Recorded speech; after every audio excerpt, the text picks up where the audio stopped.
Hello friends, welcome. Today we will start with character table.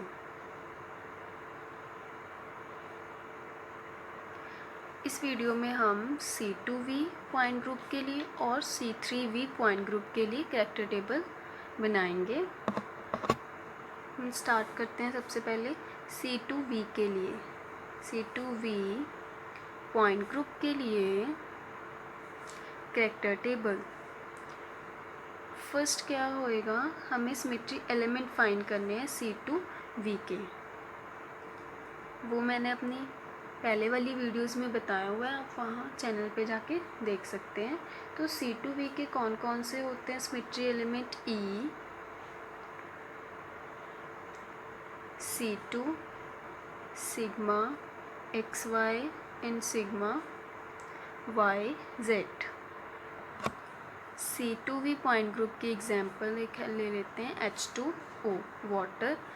Water में C2V कैसे present है? ये element, ये वाटर है, ठीक है। इसको हम H1 और H2 नेम दे देते हैं। नेक्स्ट, ये रोटेशन किसके अराउंड कर रहे हैं? Rotation axis is this one, C2, ठीक है। फिर उसके बाद प्लेन्स, आइडेंटिटी एलिमेंट तो है ही इसमें, ठीक है। फिर ये क्या है? सिग्मा YZ के अलोंग क्या कर रहा है? ये कट कर रहा है, टू पार्ट्स में इक्वली डिवाइड कर रहे हैं। और ये वाला जो प्लेन है वो किस में कट कर रहा है? XZ प्लेन में, XY प्लेन में, ठीक है। कि वो अगर ऐसे कट करेगा तो दोनों एलिमेंट से वो ट्रांसफ़र होके जाएगा प्लेन, ठीक है। XZ प्लेन होगा ये, क्योंकि X एक्सिस है और Z एक्सिस के अराउंड, ठीक है। ये आपका Y, और जो C2 है वो भी Z एक्सिस, C2Z लिख सकते हैं, C2 Z एक्सिस के अराउंड है, ठीक है। अब हमने की थी ग्रेट ऑर्थोगोनैलिटी थ्योरम। इससे पहले वाली वीडियो में ग्रेट ऑर्थोगोनैलिटी थ्योरम की थी हमने, उसके अकॉर्डिंग हम कैरेक्टर टेबल बनाएंगे। और मैं वीडियो का लिंक भी इसमें शेयर कर दूँगी डिस्क्रिप्शन में, तो आप वहाँ से जाके देख सकते हैं। वैसे तो आपको यहाँ पे ऐसे ही समझ आ जाएगा।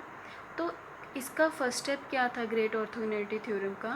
कि पॉइंट ग्रुप में या उसमें जितने सिमेट्री एलिमेंट प्रेजेंट होंगे उतने ही इररिड्यूसिबल रिप्रेजेंटेशंस होंगी, ठीक है। तो हमारे पास कितने सिमेट्री एलिमेंट है? 4, E, C2Z, sigma YZ and sigma XZ, ठीक है। तो इररिड्यूसिबल रिप्रेजेंटेशन भी कितनी हुई? 4, गामा 1, गामा 2, गामा 3, गामा 4। ये था फर्स्ट पॉइंट ऑर्थोगोनैलिटी थ्योरम का, जिससे हमें इररिड्यूसिबल रिप्रेजेंटेशन कितनी है वो पता चल गई। सेकेंड पॉइंट क्या था कि जो C2 पॉइंट ग्रुप है, C2V पॉइंट ग्रुप है, उसके जो डायमेंशंस हैं, करैक्टर ऑफ उनका square C2Z square plus of sigma YZ square plus character of X sigma XZ square. इनका जो सम है, स्क्वायर्स का सम, वो किसके इक्वल होना चाहिए? जो नंबर ऑफ रिप्रेजेंटेशंस और नंबर ऑफ सिमेट्री एलिमेंट है, डेट इज़ 4, 1 2 3 4 के इक्वल होना चाहिए, ठीक है। अब अगर हम ये ज़ीरो नहीं हो सकती, जो रिप्रेजेंटेशन है कोई भी equal to zero not possible. तो ये अगर हम 1 लिखें, 1 square, character of E is 1, character of C2Z is 1, character of sigma YZ is 1 and character of sigma XZ is 1। तो इनका स्क्वायर करके, इनको सॉल्व करके ये आ गया 4। डैट मीन्स जो हमारा करैक्टर टेबल रिप्रेजेंटेशन है वो क्या होगी?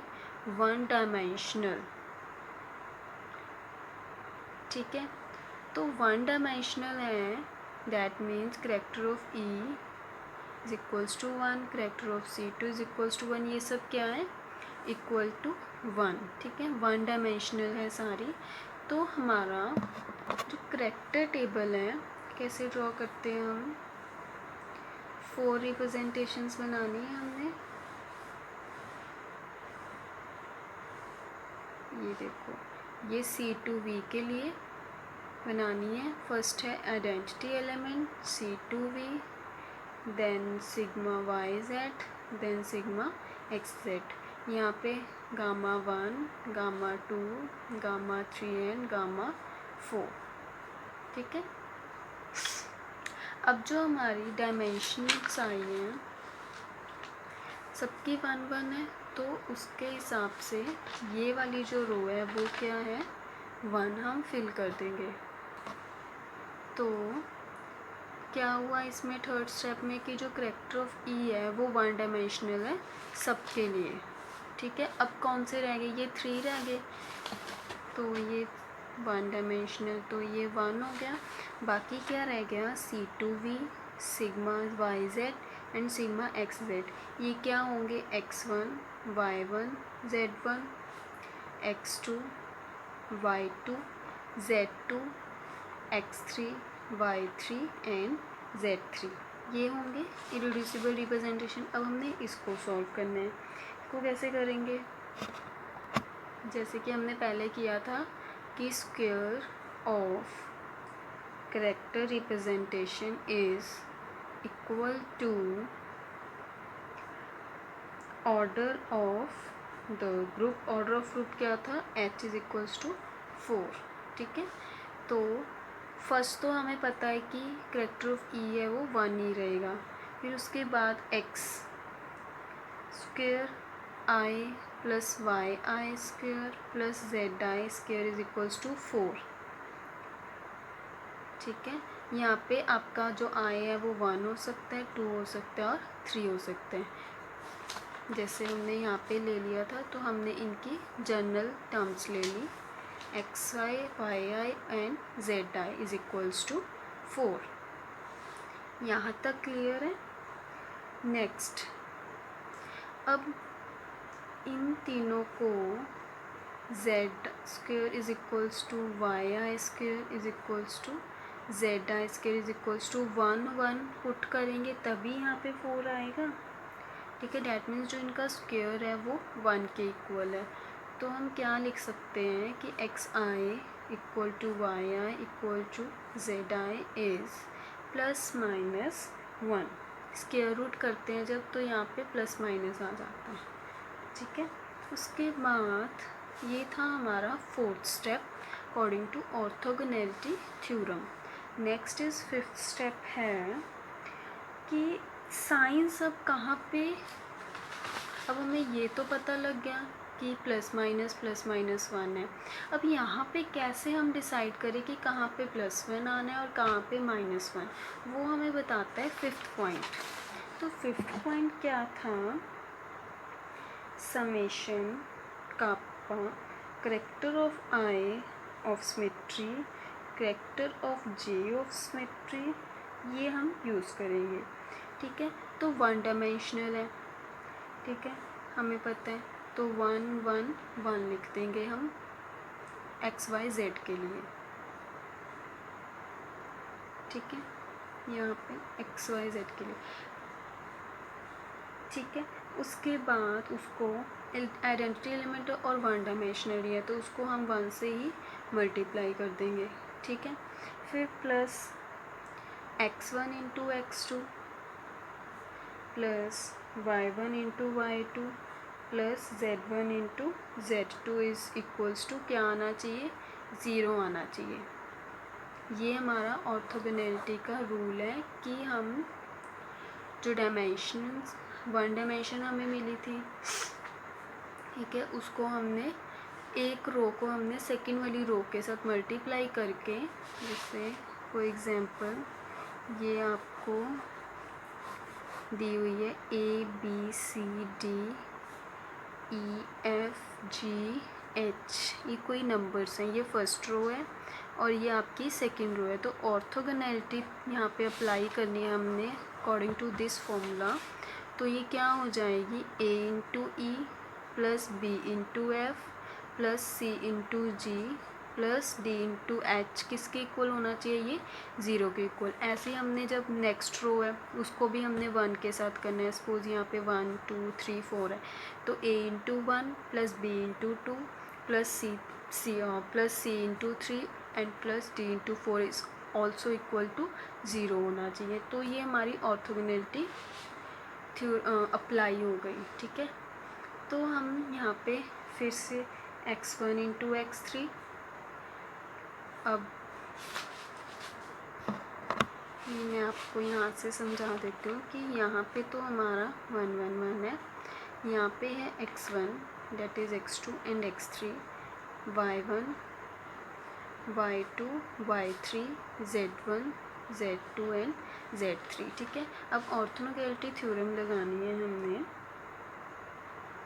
ठीक है। तो हम यहाँ इस वाली रो को इस वाली रो से मल्टीप्लाई करेंगे और प्लस करेंगे, फिर फर्स्ट वाली रो को सेकंड वाली रो के साथ मल्टीप्लाई करेंगे और प्लस करेंगे, ठीक है।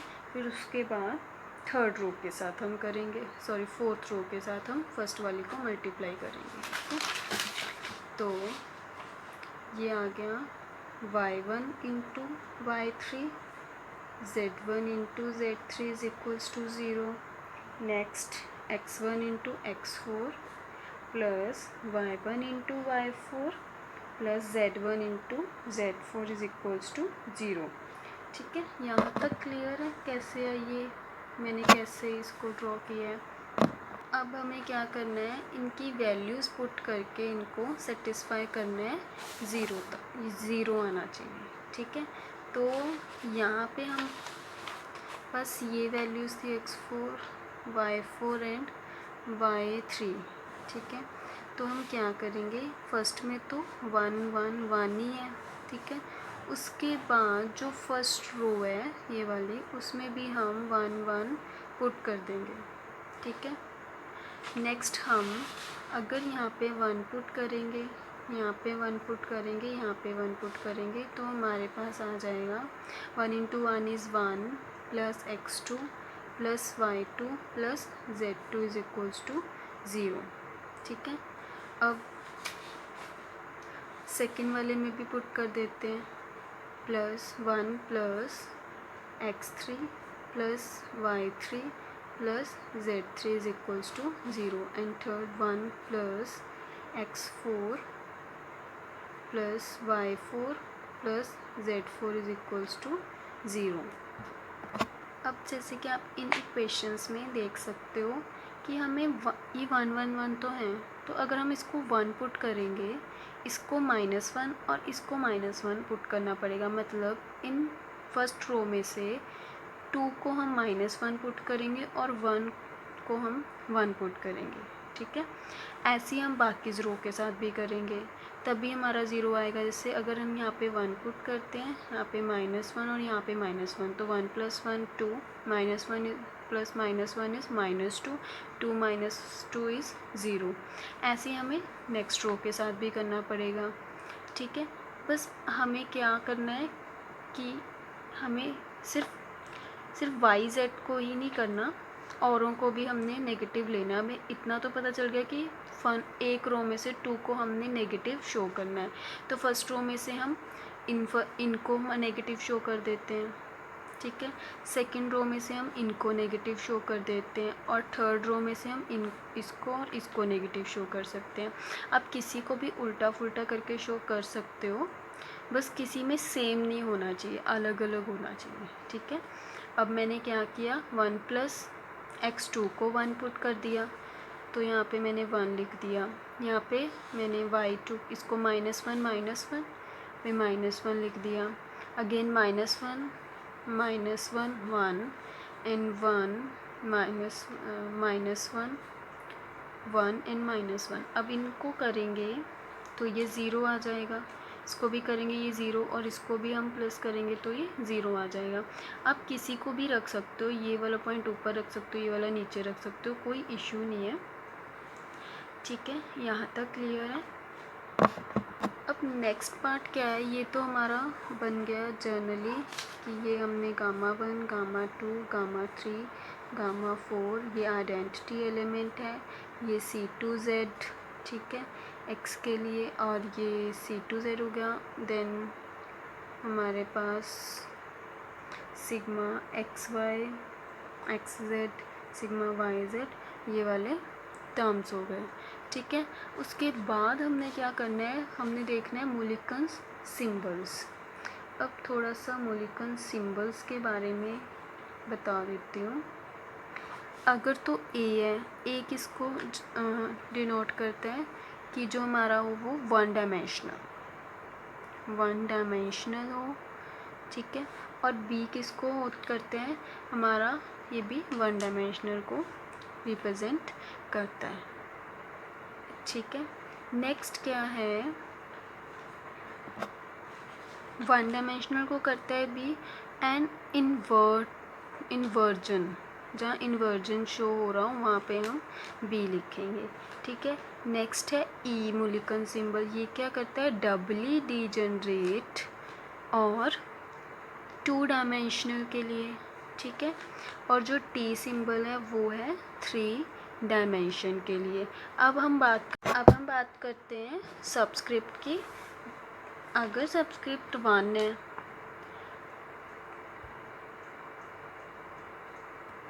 तो जो सिमेट्रिक हो गया आपका, जो भी वो जो ऑपरेशन होगा वो सिमेट्रिक शो करेगा, और अगर सबस्क्रिप्ट 2 है तो वो असिमेट्रिक शो करेगा। ठीक है, ये हमारा करैक्टर टेबल है। अब हमने यहाँ पे अप्लाई करने हैं मोलिकन्स सिंबल। ठीक है, तो फर्स्ट ये सारे वन डायमेंशनल है। हमने फर्स्ट सेकंड पॉइंट जो किया था, सेकंड पॉइंट में ही हमें पता चल गया था कि ये हमारे क्या है, वन डायमेंशनल है। तो वन डायमेंशनल के लिए क्या है, या तो ये ए होगा या फिर बी होगा। ठीक है, वन डायमेंशनल ए के लिए डोनेट करते हैं और बी के लिए भी, बट बी में क्या कंडीशन है, इन्वर्जन आ जाएगा। ठीक है, तो जैसे कि आप देख सकते हैं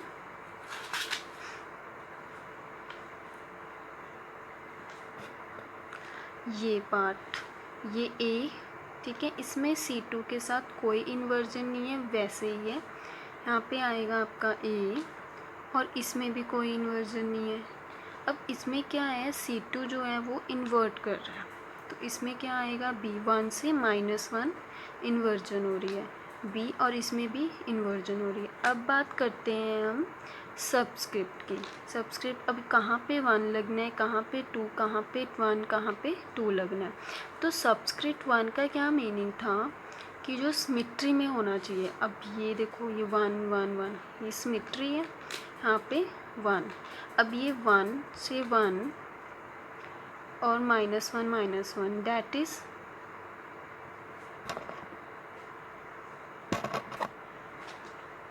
अब इसमें क्या है, एंटी सिमेट्री शो हो रही है, ये सिमेट्रिक नहीं है, तो ये 2। नेक्स्ट बी, इसमें क्या है, 1 -1 फिर -1 फिर 1, इसमें भी एंटी सिमेट्री शो हो रही है, दैट इज़ B2। 1 फिर -1 है, फिर 1 है, फिर -1 है, इसमें क्या शो हो रहा है, सिमेट्रिक शो हो रही है। तो इसको, ये हमारे क्या हो गए, मोलिकन सिंबल्स। अब इन मोलिकन सिंबल्स को हम अल्फ़ाबेटिकली अरेंज कर देंगे, A1 A2 B1 B2, इसके अकॉर्डिंग हम करैक्टर टेबल बना लेंगे।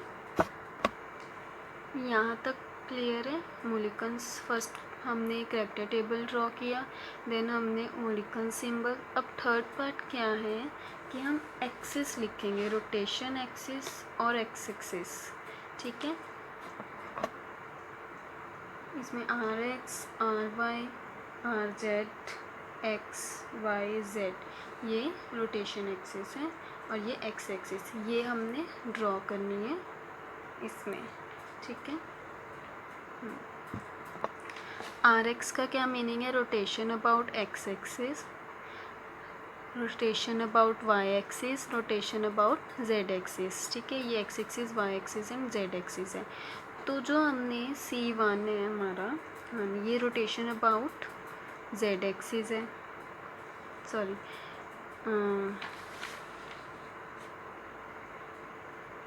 This is a rotation about Z axis.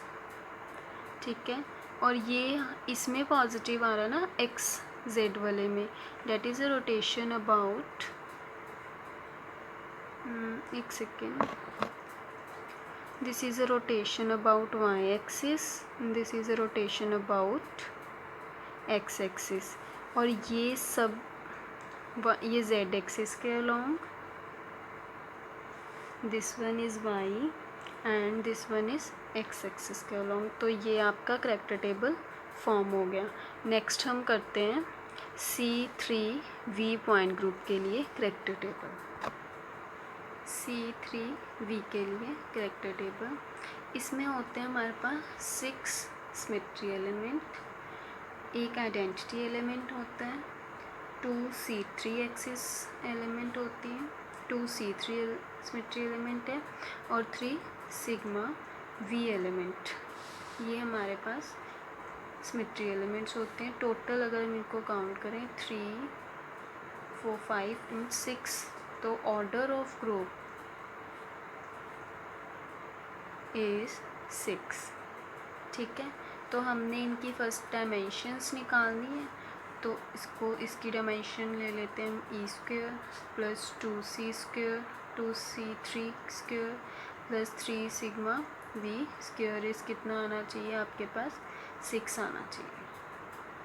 ठीक है, तो E को हम इट नॉट बी ज़ीरो नहीं हो सकता, तो हम इसको 1 ले लेंगे, और इसको अगर हम 1 लें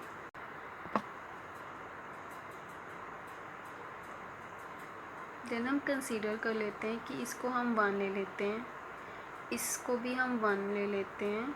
ठीक है, मतलब हम जो 2C3 है उसको हम 1 ले रहे हैं।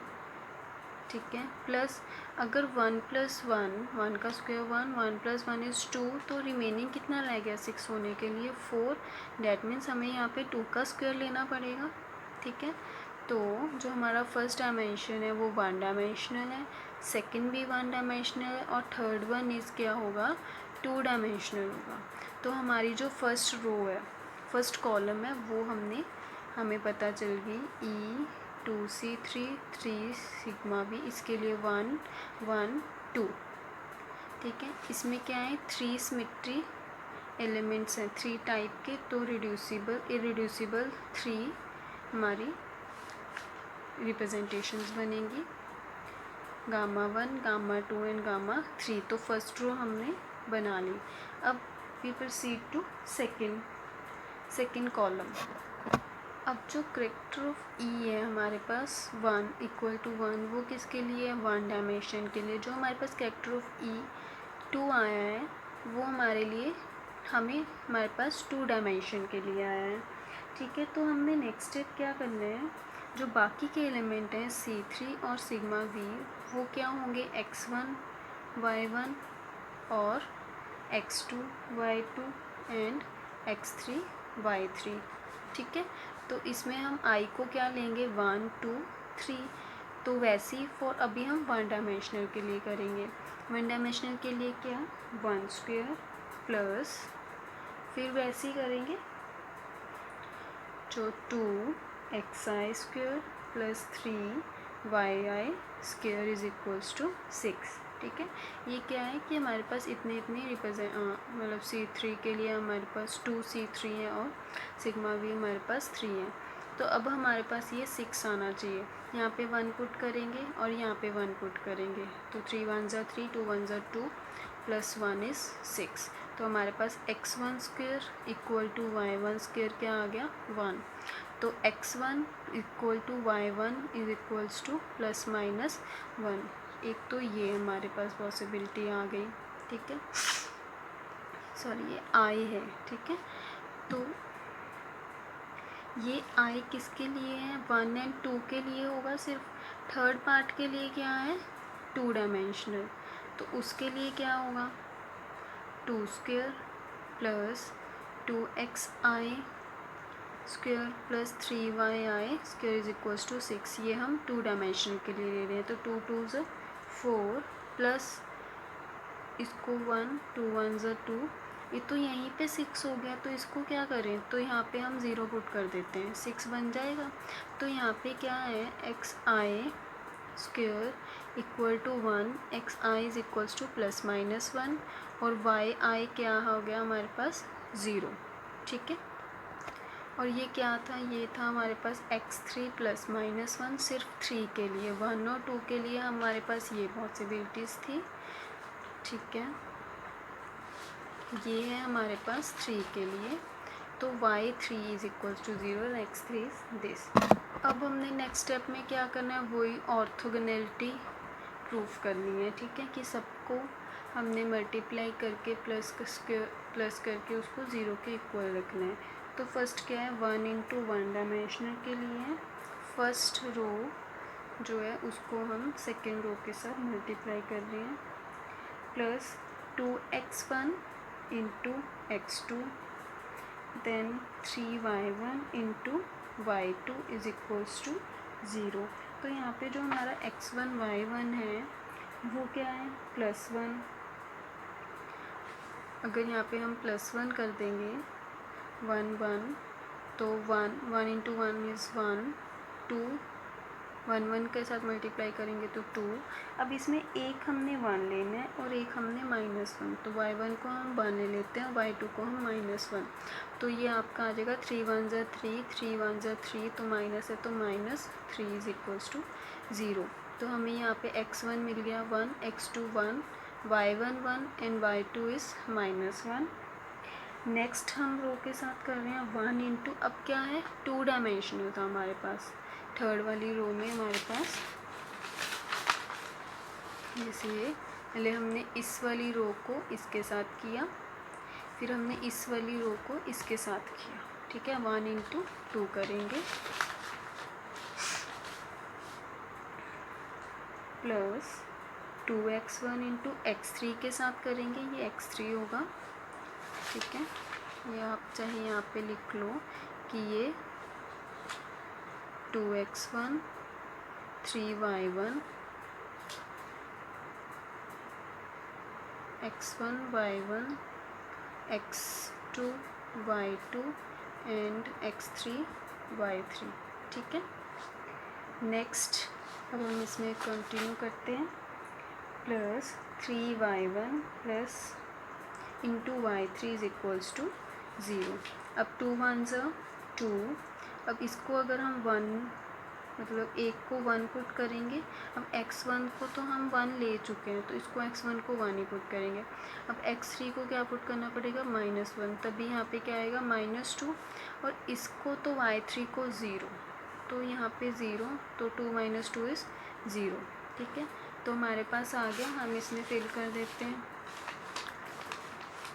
यहाँ पे दोबारा 1 1 2, ये आपका आ गया, x1 क्या है 1, x2 क्या है 1, x1 और x2 1, उसके बाद जो x3 है वो -1 हमने पुट किया था तभी सेटिस्फाई हुआ था।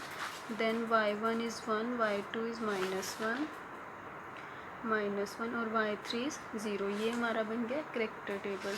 अब हमने मूलिकन सिंबल्स लगाने हैं, तो ये फर्स्ट टू तो क्या है 1 डायमेंशनल, तो मतलब यहाँ पे A होगा या फिर B होगा। B कब होगा, अगर ये C2 के साथ इन्वर्ट कर रहा हो, तो C2 के साथ तो कोई इन्वर्ट नहीं कर रहा है, ठीक है। तो यहाँ पे सिर्फ A और E आएगा। अब ये 2 डायमेंशन के लिए हमने क्या पढ़े थे, मूलिकन सिंबल E होगा, ठीक है। अब यहाँ पे हमने देखना है सबस्क्रिप्ट क्या होगा। अब ये क्या है, सिमेट्री है, तो यहाँ पे 1, ये एंटी सिमेट्री शो कर रहे हैं, तो यहाँ पे 2, ये हो गए आपके मूलिकन सिंबल।